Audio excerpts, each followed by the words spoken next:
এর শুরুটা হয় আপনার নিজের পরিবার দিয়ে, আপনার পরিবারের বিভিন্ন সদস্যদের প্রতি, তার উপরে আপনার প্রতিবেশীর প্রতি এবং তার উপরে বৃহত্তর মানবতার প্রতি। আসলে আল্লাহর প্রতি আমাদের করণীয় কি তা নিয়ে কথা বলা অনেক সহজ, কারণ আল্লাহর প্রতি আমাদের কর্তব্যগুলো খুবই স্পষ্ট, সরল এবং আল্লাহ সর্বদা ন্যায়পরায়ণ ও সুবিচারক। তাই অন্তত এক পক্ষের থেকে অন্যায়ের কোনো সম্ভাবনা নেই, আর তিনি হলেন আল্লাহ। যখন তার কাছ থেকে কোনো প্রত্যাশা করা হয় তখন সেখানে কোনো জটিলতা, অস্পষ্টতা বা অস্বচ্ছতা থাকে না। তবে যখন আপনি মানুষের মধ্যকার সম্পর্ক নিয়ে কথা বলেন, যেমন ধরুন একজন নিয়োগকর্তা ও কর্মচারীর মধ্যে সম্পর্ক, বাবা মা ও সন্তানের মধ্যে সম্পর্ক, স্বামী স্ত্রী, ভাই বোন বা অন্য যে কোনো সম্পর্ক, যখন আপনি এই সম্পর্কগুলোর কোনোটি নিয়ে কথা বলেন তখন এক বা উভয় পক্ষের ভুল করার সম্ভাবনা থাকে। তো আপনি হয়তো আপনার অংশ পালন করছেন, আপনি আপনার দায়িত্ব পূরণ করছেন, কিন্তু অন্য পক্ষ তার অংশ পালন করছে না, সে তার দায়িত্ব পালন করছে না। যখন এমনটা ঘটে তখন এটা বলা খুবই সহজ যে সে তো তার দায়িত্ব পালন করে না, তাহলে আমি কেন আমারটা করব। সুতরাং আল্লাহর সাথে আমাদের যে সম্পর্ক তা মূলত খুবই মৌলিক, খুবই সহজ, খুবই সরল। আসলে ভুল করার একমাত্র সম্ভাবনা আমার দিক থেকেই থাকে।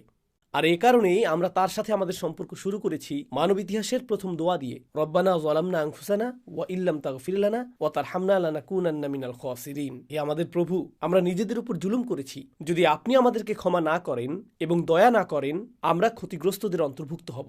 আল্লাহ ভুল করবেন এমন কোনো সম্ভাবনা নেই। وما ظلمونا ولكن كانوا أنفسهم يظلمون তারা আমার প্রতি জুলুম করেনি, বরং তারা নিজেদের উপরই জুলুম করেছিল। আর আল্লাহ আজ্জা ওয়া জাল্লা কখনোই মানুষের উপর জুলুম করেন না। وما أنا بظلام للعبيد। অন্যদিকে যেমনটা আমি শুরুতে বলেছিলাম, মানুষ বেশ জটিল, আর আমাদের অন্যান্য সমস্ত সম্পর্কগুলোও বেশ জটিল। কিন্তু বিষয়টা হলো এগুলো খুবই গুরুত্বপূর্ণ, আর এই সম্পর্কগুলো নিয়ে আমাদেরকে প্রশ্ন করা হবে যখন আমরা আল্লাহর সামনে দাঁড়াবো। আল্লাহর সাথে আমাদের সম্পর্ক, যখন আপনি সেই সম্পর্কটি ঠিক করেন তখন তা আপনার অন্য সব সম্পর্কের প্রতি একটি দায়িত্ববোধ তৈরি করে। অন্য কথায় আমি যা বলতে চাইছি তা হলো, আপনি যদি আল্লাহর প্রতি খুব ভালো হন কিন্তু আপনার বাবা মায়ের প্রতি খুব খারাপ হন, তার মানে আপনি আসলে আল্লাহর প্রতিও খুব খারাপ। আল্লাহ আজ্জা জাল্লা আপনাকে দায়িত্ব দিয়েছেন আপনার বাবা মায়ের প্রতি, আপনার স্ত্রীর প্রতি, আপনার সন্তানদের প্রতি, আপনার ভাইয়ের প্রতি, আপনার বোনের প্রতি, মানবতার প্রতি। আর আপনি যদি সেগুলো পূরণ না করেন তবে আল্লাহ আপনাকে যে দায়িত্ব দিয়েছেন তা আপনি অবজ্ঞা করলেন। তাই আমাদেরকে সেই অধিকার এবং সেই বাধ্যবাধকতাগুলোও সাধ্যমতো পূরণ করতে হবে। কিন্তু এটা নিয়ে কথা বলা খুবই কঠিন। এটা নিয়ে কথা বলা কঠিন কারণ উদাহরণস্বরূপ আমি যদি বাবা মায়ের অধিকার সম্পর্কে এই খুতবাটি দিতাম, সেক্ষেত্রে শ্রোতাদের মধ্যে তো সন্তানরাও থাকবে, এবং পৃথিবী জুড়ে এমন অনেক সন্তান রয়েছে যারা তাদের বাবা মায়ের দ্বারা নির্যাতিত হয়েছে। এটা একটা বাস্তবতা। এমন বাবা মা আছেন যারা ভালো বাবা মা নন, এটা একটা বাস্তবতা। আর তারা যখন এই আলোচনা শুনবে যে বাবা মায়ের প্রতি কতটা ভালো হতে হবে, এক মিনিট, তারা তো আমার জন্য কিছুই করেনি। তারা কি করেছে? তারা তো আমার উপর নির্যাতন করেছে।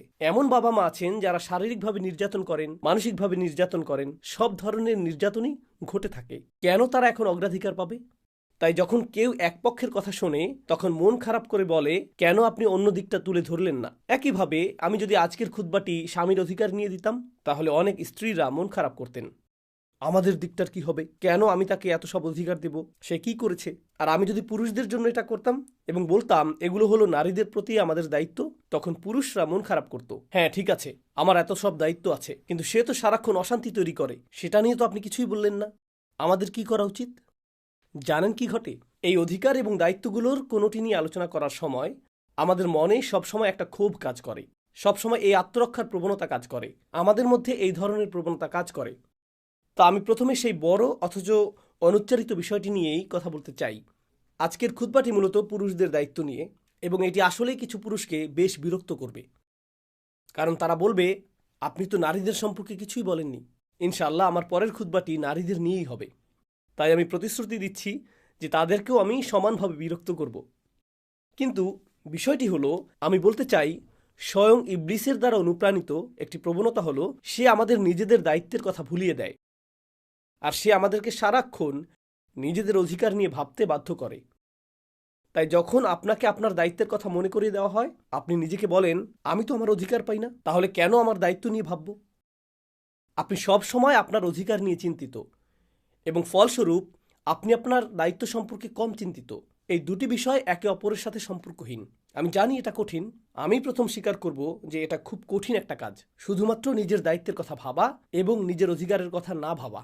আপনার অধিকার আছে, কিন্তু আপনার অধিকার থাকার অর্থ এই নয় যে আপনি কেবল তখনই দায়িত্ব পালন করবেন যখন আপনার অধিকার পূরণ করা হবে। ব্যাপারটা এমন নয়। এগুলো দুটি পৃথক বিষয়।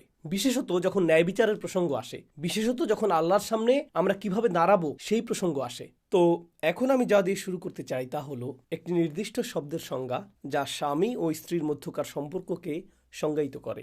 الرجال قوامون على النساء. সূরা নিসাতে আল্লাহ যে বাক্যাংশটি ব্যবহার করেছেন তা হলো পুরুষরা নারীদের উপর কওয়াম।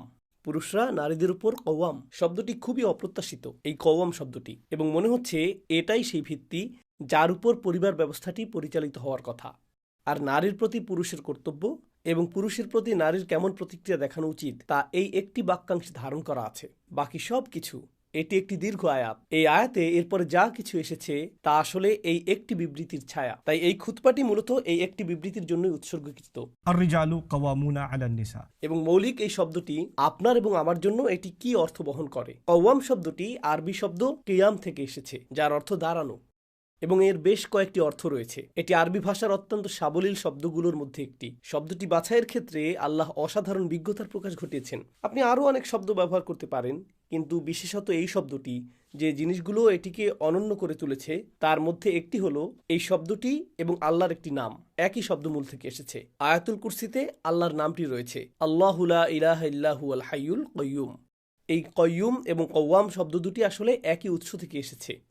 আমি একটি কারণে বিষয়টি উল্লেখ করেছি। আমি এটি উল্লেখ করেছি কারণ যেহেতু আল্লাহর নাম ব্যবহার করা হয়েছে কাইয়ুম, তাই এই নামের সৌন্দর্য অবলোকন করার জন্য আমাদেরকে এই নামটিকে তার সকল অর্থে পরিপূর্ণরূপে বুঝতে হবে। এবং এছাড়াও এই শব্দটি নিজেই এখন পবিত্র হয়ে উঠেছে, এবং এর কিছু অর্থ সরিয়ে নেওয়া বা এমন কোনো অর্থ যোগ করা যা এতে নেই, এটি হবে ধর্মদ্রোহিতা। যেহেতু এটি পবিত্র এবং এটি স্বয়ং আল্লাহর নামগুলোর একটি, এটি থেকে উদ্বুদ্ধ বৈশিষ্ট্যগুলো অনুকরণ করা আমাদের কর্তব্য। এখন এই অর্থগুলোর মধ্যে প্রথমটি নাকিদুল জুলুস, কিয়াম অর্থ দাঁড়ানো, বসে না থাকা। এটি ইঙ্গিত করছে কর্মতৎপরতা। যেমন কেউ প্রতিনিয়ত কোনো কিছুতে নিযুক্ত রয়েছে যে কখনো নিষ্ক্রিয় থাকে না। আপনারা জানেন গাড়িতে অটো পাইলট বা ক্রুজ কন্ট্রোল অপশন দেওয়া থাকে, তাই না? অথবা এমন মেশিন রয়েছে যা আপনি একবার চালু করলে তা নিজে থেকেই চলতে থাকে, কারো দ্বারা ক্রমাগত এটি চালানোর প্রয়োজন হয় না। আমরা এরকম অবস্থার কথা বলছি না, আমরা ঠিক এর বিপরীত অবস্থার কথা বলছি। এটি এমন বিষয় যা আপনি সক্রিয়ভাবে চেষ্টা না করা পর্যন্ত কাজ করে না। আপনি কেবল অন বাটন টিপে এটিকে চলতে দিতে পারবেন না। আর মজার বিষয় হলো শব্দতত্ত্বে এটিকে একটি প্রাচীন কবিতার মাধ্যমে ব্যাখ্যা করা হয়েছে। একজন দাস ছিল, আগেরকার দিনে দাস প্রথা ছিল, তো সেই দাসকে বিক্রি করা হবে এবং বিক্রি হওয়ার সময় সে বলেছিল দয়া করে আমাকে কিনবেন না। আর সেই কবিতার এই লাইনটি বলেছিল فإني فإذا جعت أبغضت قوما وإذا شبعت أحببت نوما. সে বলল আমাকে কিনবেন না, কারণ যদি আমি ক্ষুধার্ত থাকি আমার খুব বিরক্ত লাগে, আমি মোটেই কাজ করতে পারি না, আমার কিছুই করতে ইচ্ছা করে না, তাই আমাকে দিয়ে কোনো কাজ করাতে পারবেন না, বিশেষত যখন আমি কি ক্ষুধার্ত। আর যদি আমি ভালো করে খাই, আমি শুধু ঘুমাতে ভালোবাসি। So কিন্তু যখন সে বলছে আমি ক্ষুধার্ত, আমি মোটেও সক্রিয় নই, সে কওমা শব্দটি ব্যবহার করছে। আমি যা বলতে চাচ্ছি, আমি আপনাদেরকে এখানে যা বলার চেষ্টা করছি তা হলো এই শব্দের অর্থের মাধ্যমে এমন কাউকে বোঝায় যে প্রতিনিয়ত সক্রিয়। তো এটাই হলো পারস্পরিক সম্পর্ক নিয়ে আমার এবং আপনার জন্য প্রথম ইঙ্গিত। এই সম্পর্ক এমন কিছু নয় যা নিজে থেকেই টিকে থাকবে, আপনাকে সক্রিয়ভাবে সম্পর্কটি বজায় রাখতে হবে। স্বামী স্ত্রীর মধ্যে ভালোবাসা এমন কিছু নয় যা নিজে থেকেই চলতে থাকে, এটিকে পরিচর্যা, লালন এবং বিকশিত করতে হয়। এটি এমন কিছু যেখানে বারবার ফিরে আসতে হয়। আপনি ধরে নিতে পারবেন না যে এটি বিদ্যমান, এটি শুকিয়ে যেতে পারে এবং এটি ক্ষয়ে যেতে পারে। এই ধারণা যে মনের কষ্টগুলো ক্ষমা করে দেওয়া হয়েছে বা আঘাতের অনুভূতিগুলো মিলিয়ে গেছে, এই ধারণা করলে হবে না। আঘাত নিজে থেকে চলে যায় না, আপনাকে এটি দূর করার জন্য কাজ করতে হবে, আপনাকে এটা ঠিক করতে হবে। সুতরাং একটি সক্রিয় ভূমিকার প্রয়োজন। কখনো কখনো মানুষ একই ছাদের নিচে বাস করে, বছরের পর বছর তারা একে অপরের সাথে কথা বলে না, অথবা সত্যিকারের কোনো কথোপকথন হয় না। রাতের খাবারটা কেমন, অফিস কেমন কেটেছে, কিভাবে এসেছো, ওকে আমি এখন টিভি দেখব। এভাবে বছর কেটে যায় আর পরস্পরের মাঝে সত্যিকারের কোনো কথোপকথনই হয় না। তারা কোনো সম্পর্কই গড়ে তোলেনি। তাদের মধ্যে একমাত্র মিল হলো উপরের একটি ছাদ, এটাই তাদের মিল। পুরুষদের এমনটা করা উচিত না। বিশেষত পুরুষদের জন্য একটি সম্পর্কের রক্ষণাবেক্ষণের ক্ষেত্রে সক্রিয় থাকাটা কঠিন, কারণ আমরা এমনিতেও খুব একটা কথা বলি না। আমরা কেবল নিষ্ক্রিয় থাকতে পছন্দ করি। আমরা সারাদিনের কাজের পর বাড়ি এসে সোফায় বসে টিভি চালু করে বা মোবাইলে মগ্ন হয়ে দীর্ঘশ্বাস ফেলে বলতে চাই, হ্যাঁ, আমার কথা বলতে ইচ্ছা করছে না। আর স্ত্রী এসে বলে, এই তোমার দিনটি কেমন গেল, কেমন চলছে, তোমার কেমন লাগছে আমাকে বলো, আমরা কি এটা করতে পারি, আমার এখন এটা ভালো লাগছে না, আমরা কথা শুরু করতে চাই না, আমাদেরকেই বরং কথা শুরু করতে হবে। এটাই হলো প্রথম অন্তর্নিহিত অর্থ। القيام العزم. কিয়াম এর আরেকটি অর্থ হলো সংকল্প। আর এই কারণেই এমনকি কোরআনে ولما قام عبد الله يدعوه মাক্কি যুগে কাবা ঘরে এসে দাঁড়িয়ে নামাজ আদায় করাটা ভীষণ কঠিন একটা কাজ ছিল, কারণ আপনি প্রহারের শিকার হতে পারেন। আর তাই যখন কেউ সলাত আদায়ের সংকল্প গ্রহণ করত, তাদের সামনে থাকা সকল প্রতিকূলতা সত্ত্বেও এর জন্য কিয়াম শব্দটি ব্যবহার করা হয়েছে। একইভাবে গুহাবাসীরাও গোটা জনপদের সামনে সাক্ষ্য দিতে আতঙ্কিত ছিল, কারণ তাদেরকে হত্যা করা হবে যদি তারা সাক্ষ্য দেয় যে উপাস্য কেবল একজনই, যেহেতু বাকি সবাই বহু উপাস্যের উপাসনা করত। কিন্তু إذ قاموا فقالوا يعني إذ عزموا فقالوا. যেমনটা তাফসীরকারকগণ বলেছেন, সংকল্পবদ্ধ হওয়া, কোনো কিছুর জন্য সংকল্প গ্রহণ করা, পুরুষদের এই সম্পর্কের প্রতি সংকল্পবদ্ধ হতে হবে। আর এটাই আসল কারণ যে জন্য আমি এই বিষয়টি বাছাই করেছি। আমি এই অর্থগুলো দ্রুত বলে যাব এবং তারপর মূল কথায় আসব যা আমি বলতে চাই। কিয়াম এর আরেকটি অর্থ সাবাত, স্থিরতা। এটা থেকে মূলত কওয়াম শব্দটি এসেছে। আর কওয়াম হলো নিজামহু ও আইমাদুহু, একটি দালানের স্তম্ভ সেটির কওয়াম, যে জিনিসটি কোনো কিছুকে একসাথে ধরে রাখে, স্তম্ভগুলো ধরে রাখে, যার উপর আপনি সবসময় নির্ভর করতে পারেন। একটা বাড়ির ভেতরের আসবাবপত্র নড়তে পারে, দেয়ালও নড়তে পারে, স্তম্ভগুলো নড়তে পারে না। আমাদেরকে আমাদের পরিবারে, আমাদের নারীদের জন্য সেরকম অবিচল হতে হবে। আমরা দোদুল্যমান হতে পারি না। গতকাল আপনি এটা বলেছেন, আজ আপনি ওটা বলছেন। গতকাল বলেছিলেন এটা ঠিক আছে, আজ এটা ঠিক নেই। আপনি এমন দোদুল্যমান হতে পারেন না। আপনাকে অবশ্যই স্থির থাকতে হবে। এটাই কওয়াম শব্দটির আরেকটি অর্থ। এবং পরিশেষে আমার প্রিয় একটি অর্থ, মূলত এটা থেকে কিমাহ শব্দটি এসেছে। এটা খাবার কিমা না, বরং কিমা হচ্ছে আসলে মূল্য, সামানুশাই। একজন পুরুষের কওয়াম হওয়ার অর্থ হলো এটা তার দায়িত্ব, তার স্ত্রীকে জানানো যে সে কতটা মূল্যবান, সে কতটা মূল্য দেয়, সে তার প্রশংসা করে, সে তাকে স্বীকৃতি দেয়, সে তাকে জানায় যে সে কতটা সুন্দর। অনেক পুরুষ আসলে এর উল্টোটা করে, স্ত্রীকে জানায় যে কতটা মোটা, সে কতটা কুৎসিত, সে কতটা খাটো, সে কতটা কালো, সে কতটা তুচ্ছ, এবং এর দ্বারা সে ক্রমাগত তাকে ছোট করে, তার মূল্যকে খাটো করে, অথবা তার বুদ্ধিমত্তাকে অপমান করে। হায় আল্লাহ, তুমি কি জঘন্য গাড়ি চালাও, তুমি এত বিরক্তিকর, কেন অন্য সবার মতো সাধারণভাবে ডানে মোড়টা নিতে পারো না, তুমি এই লেনে কেন, তুমি ওই লেনে না কেন, ক্রমাগত তাকে কোনো না কোনোভাবে ছোট করা। আর কওয়াম সেই যে মূল্য দেয়, মূল্য কেড়ে নেওয়ার বদলে। যখন একজন নারী তার স্বামীর আশেপাশে থাকলে নিজেকে নির্বোধ মনে করে, যখন সে তার স্বামীর আশেপাশে থাকলে নিজেকে কুৎসিত মনে করে, যখন সে তার স্বামীর আশেপাশে থাকলে নিজেকে মূল্যহীন মনে করে, তাহলে সে তার জন্য আর কওয়াম হবে না। আমাদের সকলকে হতে হবে কওয়াম। এখন আমি এই সব কিছুকে একটি নির্দিষ্ট প্রেক্ষাপটে তুলে ধরতে চেয়েছিলাম, আর তা হলো আমরা ভালো স্বামী হওয়ার আগে। আর প্রসঙ্গত আয়াতটি শুধুমাত্র স্বামীদের নিয়ে নয়, এটা আলান নিসা। এটা আসলে এই ধরনের আচরণ আমাদের করা উচিত আমাদের মা, আমাদের বোন, আমাদের কন্যাদের প্রতিও। বিষয়টি আসলে ব্যাপক। আর তারপর দাম্পত্য সম্পর্কের ক্ষেত্রে এটিকে আরও নির্দিষ্টভাবে বলা হয়েছে। কিন্তু যে কারণে আমি এই বিষয়টি একটি খুতবা হিসেবে উত্থাপন করতে উৎসাহিত হয়েছি তা হলো, সম্প্রতি আমি বেশ কয়েকটি দেশ ভ্রমণ করেছি। যখন আমি ভ্রমণ করি, বিভিন্ন সম্প্রদায়ের সাথে কথা বলি। অতি সাম্প্রতিক ভ্রমণটি ছিল মার্কিন যুক্তরাষ্ট্র জুড়ে এবং ইউরোপের কিছু অংশে। একটি প্রোগ্রাম শেষ হওয়ার পরে আমি কয়েক ঘন্টা শুধু মানুষের সাথে কথা বলি।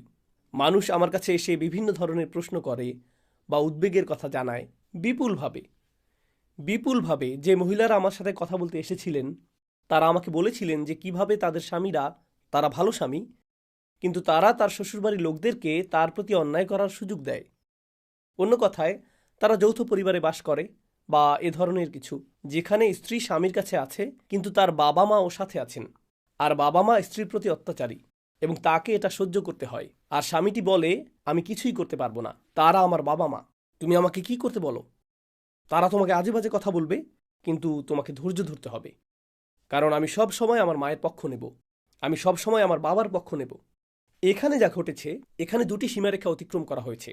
একদিকে একজন স্বামী হিসেবে আপনার স্ত্রীর প্রতি আপনার দায়িত্ব রয়েছে। আপনি তাকে তার পরিবার থেকে নিয়ে এসেছেন, আপনি তাকে তার বাবা মায়ের সুরক্ষা থেকে নিয়ে এসেছেন।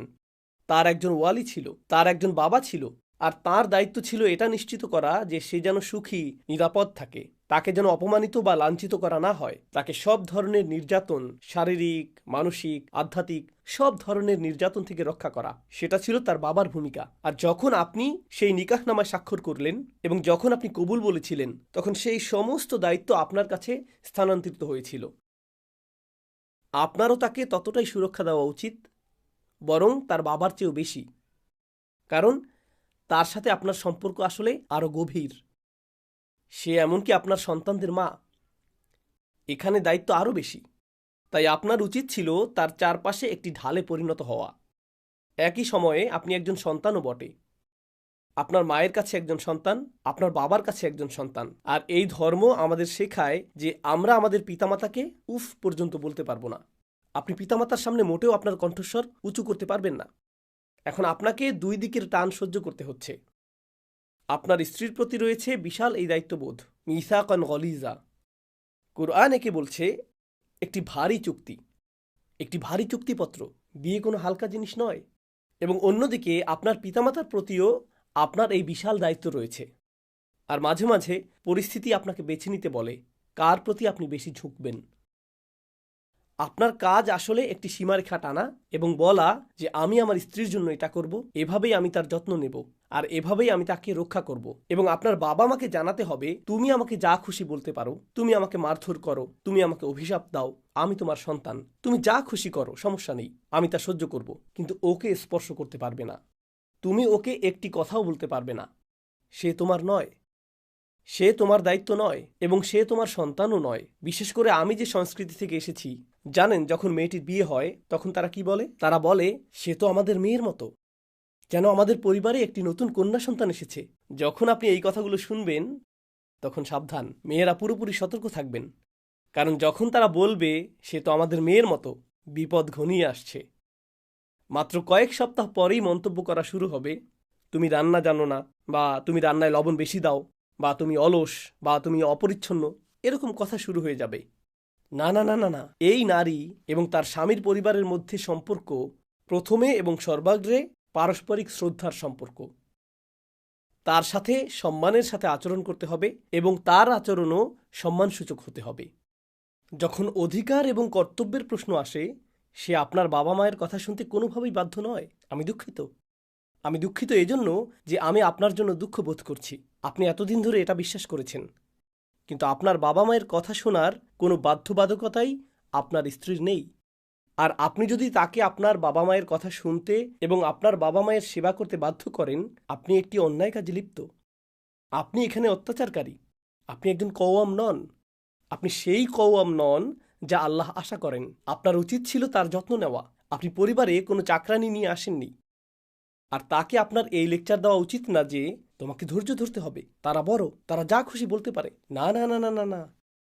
এমনকি যখন আমাদের পরিবারও ভুল কিছু করে, আল্লাহ আমাদেরকে ন্যায়ের পক্ষে দাঁড়ানোর আদেশ দিয়েছেন। এমনকি যদি তা ولو على أنفسكم أو والدين والأقربين। এমনকি যদি এর অর্থ হয় আপনার নিজের বিরুদ্ধে দাঁড়ানো, অর্থাৎ যদি আপনি ভুল কিছুও করে থাকেন, আপনাকে তা স্বীকার করতে হবে। আর যদি আপনার বাবা মাও ভুল কিছু করেন, আপনাকে ভালোবাসার সাথে, সম্মানের সাথে, মাথা নিচু করে, নম্র কণ্ঠে তবুও তাদেরকে বলতে হবে তুমি এটা করতে পারো না, তুমি এটা করতে পারো না, বাবা এটা ঠিক নয়, আমি এটা হতে দিব না। তুমি আমার বাবা, কিন্তু এই অধিকারগুলো আমি তোমাকে পদদলিত করতে দেব না।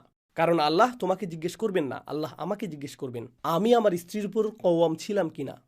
আপনি যদি সেই ঢাল হতে না পারেন, তবে একজন স্বামী হিসেবে আল্লাহ আপনার কাছে যা প্রত্যাশা করেন আপনি তা লঙ্ঘন করছেন। এটা বোঝা অত্যন্ত জরুরি। আমাদের পরিস্থিতি এরকম। প্রসঙ্গক্রমে মানুষ যেহেতু আলোচনাটি শুনছে, যেমনটা আমি শুরুতেই বলেছিলাম, আমি একটি ডিসক্লেইমার দিয়েছিলাম, শ্বশুর বাড়ির আত্মীয়রা থাকে, কিন্তু জানেন এমন স্ত্রীও আছে যারা শ্বশুর শাশুড়ির প্রতি অত্যাচারী। আপনি তো মেয়েদের সম্পর্কে খুতবা দেননি, আপনি শুধু খুতবা দিয়েছেন আমরা কতটা খারাপ। কিন্তু তাদের কি বলবেন? তারাও জুতা ছুঁড়ে মারে এবং অস্বাভাবিক আচরণ করে। তাদেরকেও বলুন, আমি বলবো। কিন্তু আমি একটি খুতবায় একটি বিষয়ে কেবল কথা বলতে পারি। একটি খুতবায় একটি, সেটাও আসছে। আর প্রসঙ্গক্রমে একটি মন্দ অন্য মন্দকে ন্যায্যতা দেয় না। এবং একটি মন্দ, তারাও তো এটা করে। এটা এই ন্যায্যতা প্রদান করে না যে অন্য যে ভুলটি ঘটছে তা থেকে আপনি পার পেয়ে যাবেন। আপনাকে এবং আমাকে আমাদের নিজেদের পরিবারে খতিয়ে দেখতে হবে কি ঘটছে। এই ধরনের অন্যায় কি আসলেই ঘটছে?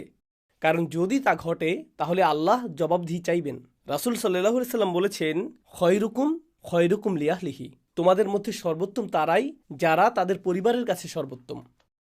এই শেষ অংশটি যা আমি আপনাদের সাথে শেয়ার করতে চেয়েছিলাম, দয়া করে মনোযোগ দিয়ে শুনুন।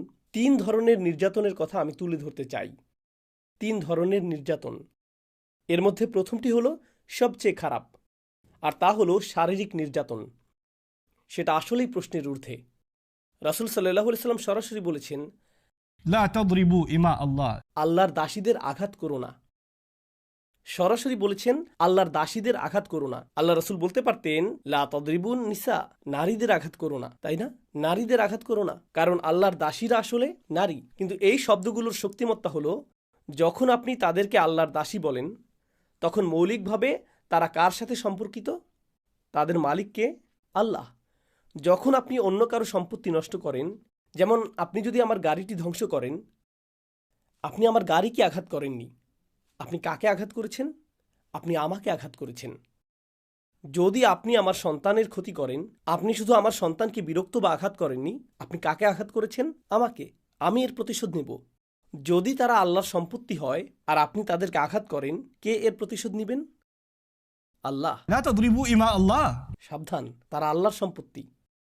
রাসূল এটাই বলেছেন সাল্লাল্লাহু আলাইহি সাল্লাম। তাই শারীরিক নির্যাতন একেবারেই প্রশ্নাতীত, এটা একেবারেই প্রশ্নের অতীত। আর যে কেউ এর বিপক্ষে যুক্তি দিতে চান, আমি জুমার পরে এখানে থাকব, আমি আপনার সাথে এই বিষয়ে কথা বলবো। দ্বিতীয় ধরনের নির্যাতন হলো মানসিক। আর মানসিক নির্যাতন মৌখিকও হতে পারে। হতে পারে স্বামী যখন বাসায় না থাকে, শাশুড়ি এসে বলে রাখছি, তুমি এখানে 2 দিনের মেহমান, আমি যখন খুশি তোমাকে তাড়িয়ে দিতে পারি, এটা আমার ছেলে। আর স্বামী যখন বাসা থাকে তখন, তোমার শরীরটা কেমন, তুমি কত মিষ্টি। মেয়েটি তখন অবাক হয়ে যায়। যখন স্বামী আশেপাশে থাকে না, তারা শয়তানে পরিণত হয়, আর যখন সে কাছে থাকে তারা ফেরেশতা হয়ে যায়। তাই যখন আমি আমার স্বামীকে বলি যে তারা এরকম, সে বলে, কি বলছো এসব, তারা তো খুবই ভালো, তোমারই মাথা খারাপ। আর এটা এক ধরনের মানসিক নির্যাতন। স্বামী স্ত্রীর মধ্যে একটি বিশ্বস্ত সম্পর্ক থাকতে হয়, এটা থাকতেই হবে। যদি বিশ্বাস না থাকে, আপনার কিছুই নেই, সেখানে কিছুই নেই। এটা কোনো রক্তের সম্পর্ক নয়, এটা কোনো রক্তের সম্পর্ক নয়। বিয়ে একটি চুক্তি, যার অর্থ আপনারা একসাথে জীবন কাটাতে সম্মত হয়েছেন, এবং এর জন্য সর্বোচ্চ পরিমাণ বিশ্বাসের প্রয়োজন। আপনি যদি তার কথাই বিশ্বাস করতে না পারেন, যদি ভাবেন যে সে সারাক্ষণ মিথ্যা বলছে, তবে যা বিয়েকে প্রকৃত বিয়েতে পরিণত করে সেটাই এখানে নেই, সেটা এখানে নেই। আপনি বলতে পারেন, আমি এটা বিশ্বাস করি না, আমি এটা বিশ্বাস করি না। যদি বিশ্বাস করতে না পারেন, তবে আমি জানি না আপনি সঠিক বিয়েতে আছেন কিনা। মৌলিকভাবেই এখানে কিছুর অভাব আছে, শুধুমাত্র নির্যাতনের চেয়েও অনেক গভীর কিছু। এই বিয়ের মধ্যেই আর কোনো বিশ্বাসই অবশিষ্ট নেই। মানসিক নির্যাতন কখনো মৌখিক, কখনো তা মৌখিকও নয়। কখনো এটা চোখের বাঁকা চাহনি, কখনো এটা আপনার চারপাশে মানুষের বসার ধরন। মেয়েটি ঘরে প্রবেশ করলো, তারা উঠে চলে গেল। তারা এমনকি মুখ ফিরিয়েও তার দিকে তাকালো না।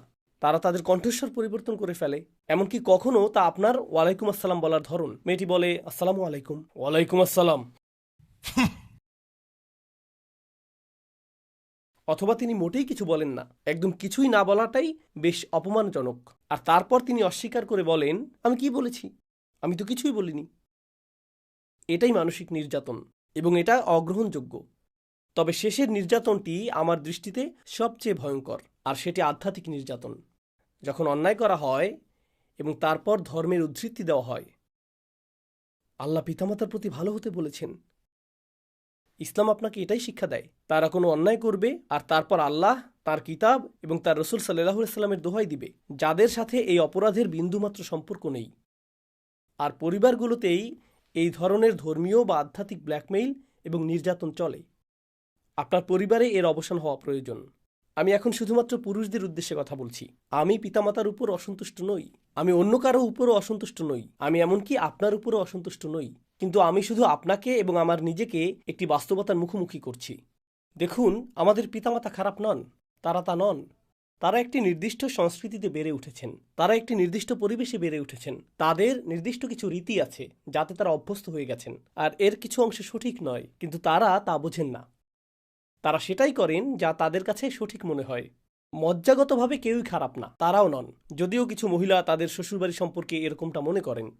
তো মজ্জাগতভাবে কেউই খারাপ না, সবাই শুধু ভিন্ন দৃষ্টিকোণ থেকে চিন্তা করে। আপনি কিন্তু মাঝখানে আছেন, আপনি দুটি পৃথিবীর মাঝখানে আছেন, যা আপনাকে ক্রমশ টানছে। আপনাকে শুধু হতে হবে যুক্তি ও ন্যায়ের কণ্ঠস্বর। জানেন এর অর্থ কি? কখনো আপনাকে আপনার পিতামাতার পক্ষ নিতে হবে, কখনো আপনাকে আপনার স্ত্রীর পক্ষ নিতে হবে, কারণ কেউই সব সময় সঠিক নয়। আবার কখনো আপনি নিজেও ভুল করবেন, তখন আপনাকে স্বীকার করতে হবে যে আপনি ভুল করেছেন। এরকমটা ঘটারও সম্ভাবনা আছে, যার অর্থ আপনি যে ভূমিকায় আছেন, আপনার এই মধ্যবর্তী ভূমিকাটি, এটি খুবই কঠিন কাজ, এবং এটি এমন এক ভূমিকা যেখানে আপনি ক্রমাগত সমালোচনার পাত্র হবেন। কেউ না কেউ সারাক্ষণ আপনার সমালোচনা করবে, কারণ যে সিদ্ধান্তই আপনি নেবেন তা কাউকে হতাশ করবে। পুরুষ হওয়ার জন্য আপনাকে অভিনন্দন। পুরুষ হলে এটা আসবেই। এই ভূমিকাই আপনাকে পালন করতে হবে। আর রিজালু কওয়ামুনা আলান নিসা, অভিনন্দন, আল্লাহ আমাদেরকে এই ভূমিকাটিই দিয়েছেন। আপনি যদি এটা না বুঝেন, আপনার মনে হবে এই আয়াতটি সেই চরম কর্তৃত্বের কথা বলছে যা আল্লাহ আমাদেরকে দিয়েছেন, এবং আমাদের কর্তৃত্বের অধীনে থাকা নারীদের সাথে আমরা যা খুশি তাই করতে পারি। প্রথমত, কিয়াম শব্দটির সাথে কর্তৃত্বের কোনো সম্পর্ক নেই। যেমন আমি বলেছি, এর সাথে সম্পর্ক রয়েছে সক্রিয় থাকা এবং নিশ্চিত করা যে আপনি ক্রমাগত নিজেকে যাচাই করছেন, এবং নিশ্চিত করা যে সম্পর্কটি সুস্থ রয়েছে। এটা প্রতিশ্রুতি, এটা স্থিরতা। এটা থেকে ইস্তিকামা শব্দটি এসেছে, যার অর্থ ন্যায্যতা বা আদল। ইস্তিকামাতের একটি অর্থ হলো আদল, অর্থাৎ তারা একত্রে ন্যায় বিচার বজায় রাখে। আমার প্রিয় একটি অর্থ যা আমি আপনাদের এখনো বলিনি, তা হলো কুম। কিয়াম থেকে কুম শব্দটি এসেছে, যার অর্থ আল কস্ত। পুরুষদের ভূমিকা তাদের নারীদের জন্য শুধুমাত্র যত্ন এবং সুরক্ষা প্রদান করাই না, তাদের উচিত তাদের নারীদের মাঝে উদ্দেশ্য এবং দিক নির্দেশনার অনুভূতি তৈরি করা। এক অর্থে এমনকি তাদের উচিত তাদের স্ত্রীদের প্রশিক্ষকের ভূমিকায় অবতীর্ণ হওয়া, তাদের প্রশিক্ষক এবং তাদের উপদেষ্টা। আপনার এমনটাই হওয়া উচিত। এসো তোমার এই লক্ষ্যটি বা ওই লক্ষ্যটি পূরণে সাহায্য করি। এরকম কত ঘটেছে, বিশেষত অত্যাচারপূর্ণ পারিবারিক পরিস্থিতিতে। এমন নারী আছেন যাদের একসময় লক্ষ্য ছিল, আমি একটি এতিমখানা প্রতিষ্ঠা করতে চাই, আমি এটা করতে চাই, আমি একটা বই লিখতে চাই, আমি ওটা করতে চাই, আর তারা এর কিছুই করতে পারে না। কার উচিত তাদেরকে উৎসাহিত করা এবং তাদের জন্য সেই দরজা খুলে দেওয়া এবং বলা যে হ্যাঁ, তোমার এটা করা উচিত। আমি জানি তুমি দারুণ পরোটা বানাও, কিন্তু তুমি একটি বইও লিখতে পারো, এটা নিয়ে তোমার কাজ করা উচিত। কার উচিত তাদেরকে উৎসাহিত করা এবং অনুপ্রেরণা দেওয়া? একজন স্বামীরই সেটা করা উচিত। তারই উচিত সেই দরজাটি উন্মুক্ত করা। তাই আমি দোয়া করি যেন আল্লাহ আজ্জা ওয়া জাল্লা আমাদেরকে এবং আমাদের সন্তানদেরকে মানসিকভাবে কওয়াম হিসেবে বেড়ে ওঠার তৌফিক দান করেন, এবং আমাদের পরিবারগুলোর মধ্যে যে নির্যাতন চলছে, আমরাই যেন তার অবসানের কারণ হই। আমি এই খুতবাটি এজন্য দিচ্ছি না যে আপনি বাড়ি গিয়ে ঝগড়া শুরু করবেন। আমি এজন্য এই খুতবাটি দিচ্ছি না। বোনেরা, আমি এই খুতবা এজন্য দেইনি যে আপনারা বাড়ি গিয়ে বলবেন এই ভিডিওটা দেখো। এটা করবেন না। আমি এজন্য এই খুতবা দেইনি। এটা পুরুষদের নিজেদের আত্ম উপলব্ধির জন্য। আমরা এখন এক ধরনের স্বার্থপরতার নীতি গ্রহণ করেছি। সবাই যখন খুতবা, বক্তৃতা বা আলোচনা শোনে, তখন তারা ভাবে, আরে এটা আমার অধিকার আদায়ের জন্য খুবই ভালো, সবার ভাবা উচিত, এটা আমার দায়িত্বের জন্য ভালো। এই ধর্মে স্বার্থপর হবেন না। এই ধর্মের প্রধান ভূমিকা হলো আল্লাহর প্রতি নিজেকে উৎসর্গ করা। তাই আমার নিজেকে নিজের যাচাই করতে হবে। আর আপনি যখন ফিরে গিয়ে এগুলো বাস্তবায়ন করার চেষ্টা করবেন, দয়া মায়ার সাথে তা বাস্তবায়ন করুন। এমনকি যদি আপনার পিতামাতা ভুলও করেন আর আপনি তাদেরকে সংশোধন করেন, আপনি কোনো পুলিশ অফিসারও নন, আপনি কোনো বিচারকও নন, আপনি এখনও একজন সন্তান। এমনকি যদি আপনি তাদেরকে সংশোধনও করেন, ভালোবাসা, দয়া এবং যত্ন দিয়ে তাদেরকে সংশোধন করবেন। আপনি এ ব্যাপারে কৌশলী এবং সতর্ক হবেন। আল্লাহ আজ্জা ওয়া জাল্লা আমাদেরকে সেই সূক্ষ্মতার অনুভূতি দান করুন যেন আমরা আসলেই রাসূল সাল্লাল্লাহু আলাইহি সাল্লামের এই বাণীর অনুসরণ করতে পারি।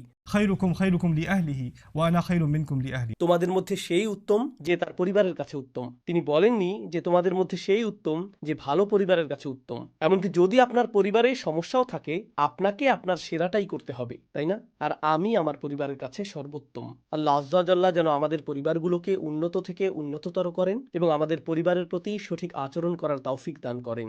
বারাকাল্লাহু লি ওয়া লাকুম ফিল কুরআনিল হাকিম ওয়া নাফা'নি ওয়া ইয়্যাকুম বিল আয়াতি ওয়াজ যিকরিল হাকিম।